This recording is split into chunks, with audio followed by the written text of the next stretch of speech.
show. No DeForest Buckner in this one for the Colts. That would have been a revenge spot for him because he was not happy when he left San Francisco when he was traded over there. As I said on last week's show, Gus Bradley was the defensive coordinator for a couple seasons in Indianapolis. He's now on this San Francisco 49ers staff.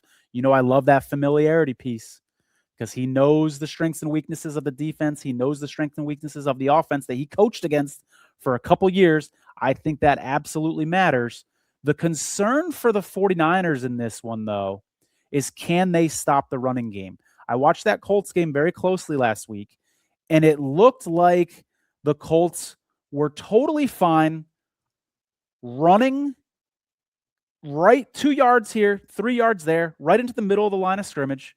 The defense knew it was coming. Jonathan Taylor was getting the ball every time, and they were happy being stubborn, maybe because they couldn't trust Phillip Rivers, maybe because Phillip Rivers didn't know the playbook very well.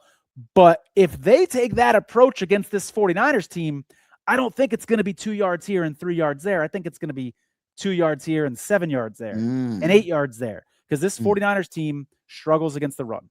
They're banged up at the linebacker position. Okay, big time. I mean, you know about Fred Warner. They're not just down Fred Warner. They're down to practice squad guys playing at the linebacker position. Last week against the Titans averaged 6.8 yards per carry against the 49ers. What's Jonathan Taylor going to do? Tony Pollard had 104 yards last week. Spears had 11.3 yards per carry on 3 carries. So they ate the 49ers up in the running game. If the 49ers can stop the run, which I have some doubts about, they win this game. I feel very strongly about that. I circled this game before the season started as a potential Circa Survivor spot, believe it or not, for the Niners. And I didn't know the Colts were going to be good or at least start the season this good, but I just loved that Gus Bradley familiarity, and I knew there weren't going to be a lot of people on the 49ers this week.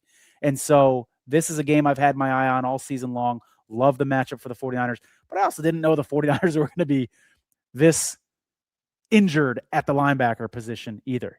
Despite that, I do still like the Niners in the game. Love the Niners money line. Like them to cover. Lean toward them to cover.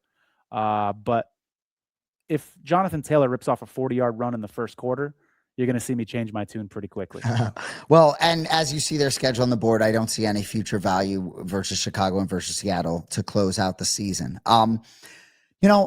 I think it's interesting you talk about this spot, and there were certain times during this football season where this didn't look like a good spot to use San Francisco when the Colts were the best team in football with the biggest point differential.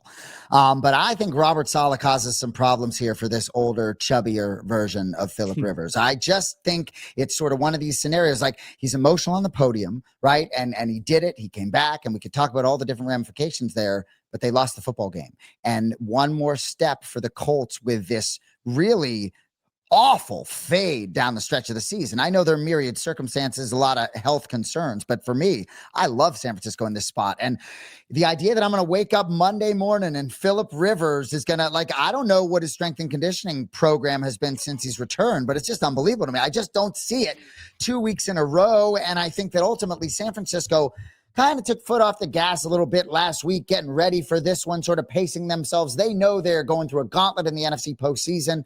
So I think ultimately maybe they didn't show too much in certain areas, and I think you're going to get their best effort Monday night. Little extra rest. I love your boys Monday night, Tony. I do want to give the Colts some flowers and say that their defense looked really impressive last week. Despite being down Buckner, they looked very good. And now the devil's advocate is that because they're playing Sam Darnold, who the Seahawks haven't looked quite as good as they did earlier this season. I was quite impressed, the eye test wise, with the Colts last week. That said, I still think Shanahan's going to be able to manipulate that defense and put some points up for the 49ers.